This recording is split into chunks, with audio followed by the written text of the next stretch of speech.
How much protein for a pound of body weight should be consumed a day? About 1.5 grams per pound of body weight is going to be safe.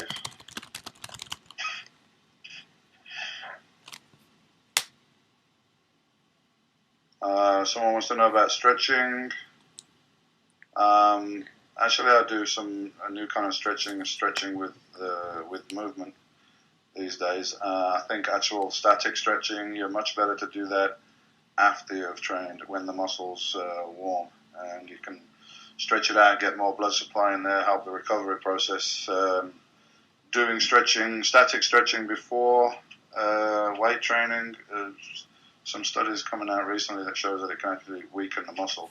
So it's better if you do it after you've trained the body part. Do I do plyometric stretching? No. How do I feel about negative only training? Yeah, only at the end of the set when you've reached failure, positive failure, you can usually do a couple more reps if your partner assists you to get the weight up. But it'd have to be on a machine to be practical. So, like a bench press machine, when you've completed your reps, then you can do a couple of negatives on the end.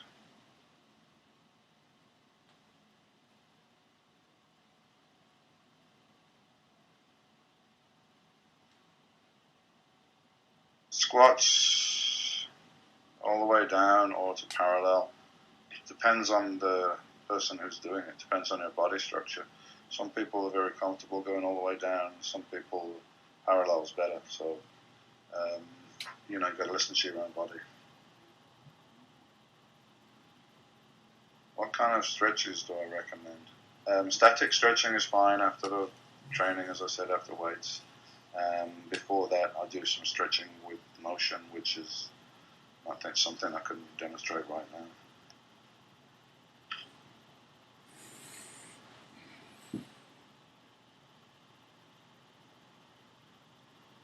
Decline bench, is it worth it? Actually, low decline is my favorite pec exercise. It's the most effective exercise, the most range of motion, putting the pecs in a strong position, taking the stress away from the pec tendon. So yeah, very underrated exercises.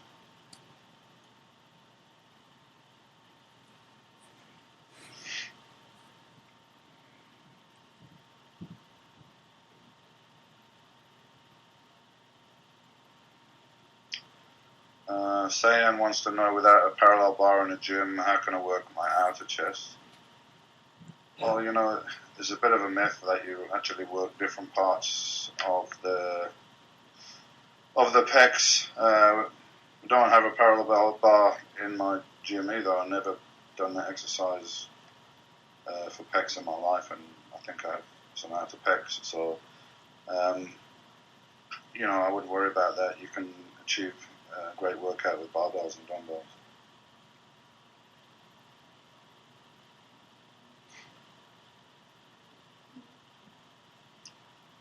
How often to train your calves? Well, your calves are just the same as any other muscle group. Nothing magical about the calves or the muscle fibers in there or how they respond. You train them through a range of motion with weights, and if you train them hard enough, if you give them more stress than they're used to, then some growth response will be triggered, but you need to recover. So you need to rest them for a few days before you train them again. So there's no difference in the principles that apply to pecs or biceps or anything else, or calves. Train them very hard, rest them, go back and train them in 6 or 7 days' time, no more than that. It's a bit ridiculous that people say the calves are different, so you need to do more sets and more reps and more often, because that's what you do every day. You're walking on them every day, you're doing those reps, but it's not going to give you big calves, so you need to sharpen them with some heavy training. Unfortunately, there's a bigger variation genetically on calves, or the amount of muscle cells that are in the calves between people. So maybe this is where all the myths got started. Some people just don't have much muscle cells in that area. They have a very short muscle belly, so it's never really going to get that big. Whereas other people who are fortunate have very long muscle bellies. yours truly. Do I see a Brit becoming Mr. Olympia anytime soon? And who do I think it will be? Well, it's just a no to that right now.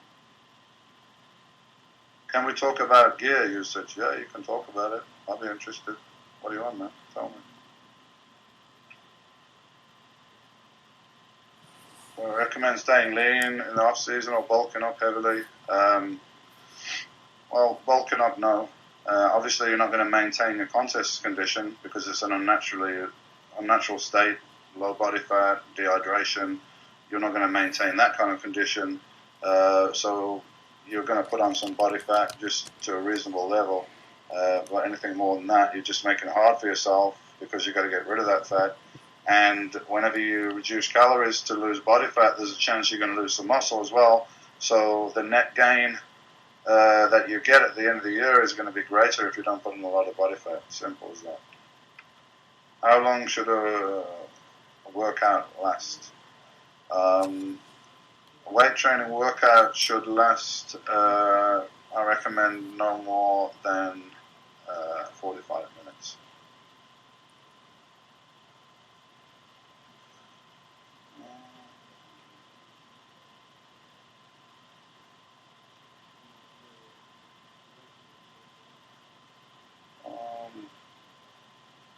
How many grams of test weekly were I taking at my largest? Well, you're already making an assumption that the amounts that I was taking were in the gram range. Anyway, to be honest, the amounts of testosterone that I hear people taking these days is pretty shocking to me, and it's unnecessary. I'm not really going to go into recommended dosages to people and what I talk and all this kind of stuff. But just let me say, that you can take steroids and you get a positive effect. That up to a certain level, perhaps more is better. But there becomes a point of diminishing returns where you're going to get no more positive anabolic effects. You're just going to get more negative side effects. High blood pressure, high cholesterol, all that kind of stuff, which is not good for you. So, in my experience, the bodybuilders that take abusive large amounts of steroids never win any contests because, unfortunately, they don't have the genetics for bodybuilding, and so they get frustrated in their efforts to look like the professionals. But these guys are very genetically gifted, so what happens is you get average guys just taking more and more steroids, thinking that's the answer. And yeah, they'll get bigger and they'll get heavier, but it's not quality muscles, a lot of water, and steroids can't change your structure and the balance of your body. They can only make you bigger to a certain degree. So, perhaps you should be asking me better questions, really.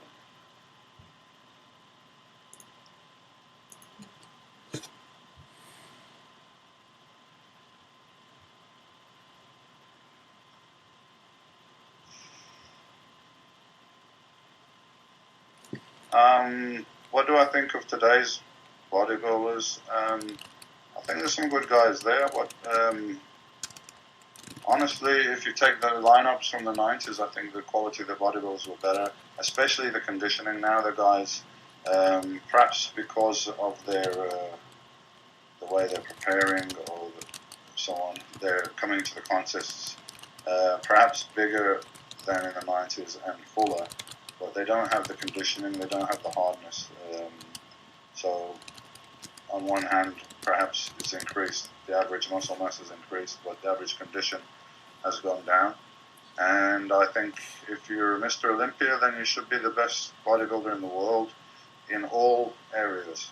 You shouldn't just be the biggest. You should be the most conditioned as well. Why can I see amateur bodybuilders that have better condition than Mr. Olympia? Doesn't make sense to me.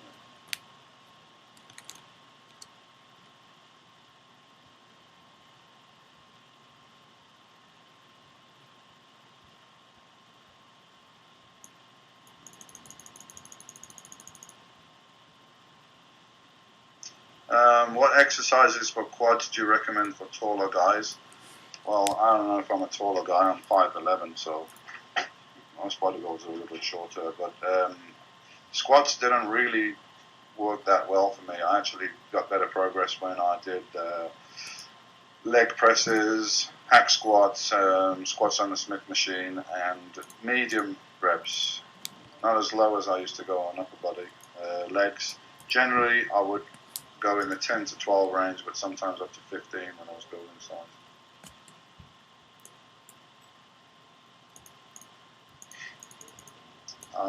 Did I ever suffer from gynecomastia?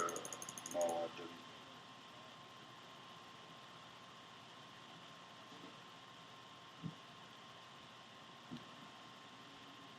Okay, there's a lot of questions coming at once right now.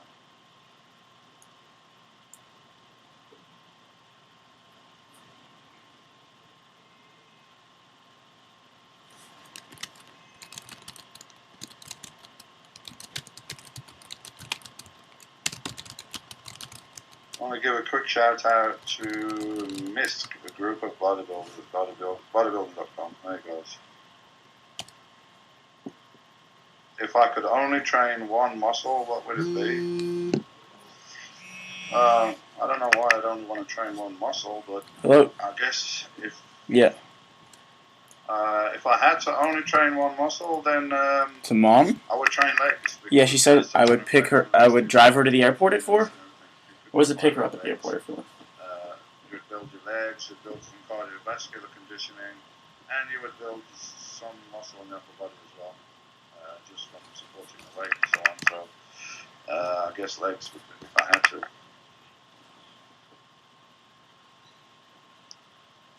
All right, I'll do that. All right. Bye. What gear helps you overcome plateaus? Well, there's no special steroid to overcome plateaus and so on. I actually think steroids work better when somebody's been training for some time and their body now has trouble recovering. Because in the first year or two of training, you're going to be able to recover and you're going to be able to grow naturally. So I would leave them, if you're even considering it, I would leave them until you get to a natural plateau.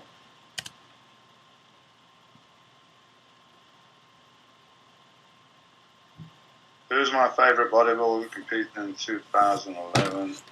I guess I like Branch Warren. Doesn't have the prettiest physique out there, but you know the guy's done a lot with it. He's hardcore. He trains hard.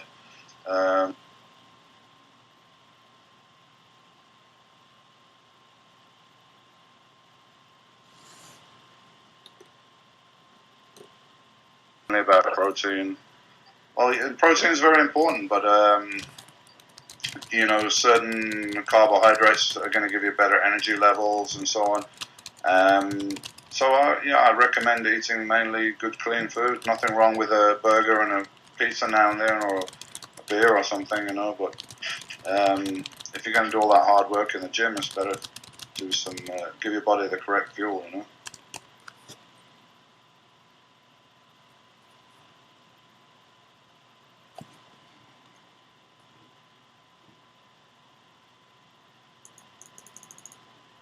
Best time of the day to eat before and after the gym. Well, you need to be eating regular throughout the day, you know, every 3 hours. But I wouldn't eat anything heavy before training. I would probably have a shake like an hour before, an hour and a half before. But apart from that, you need to be eating a good, high quality protein, complex carb meal every 2.5, 3 hours, man, religiously.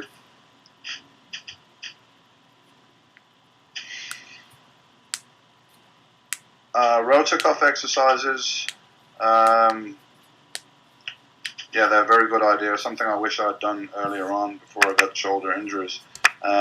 Strengthen the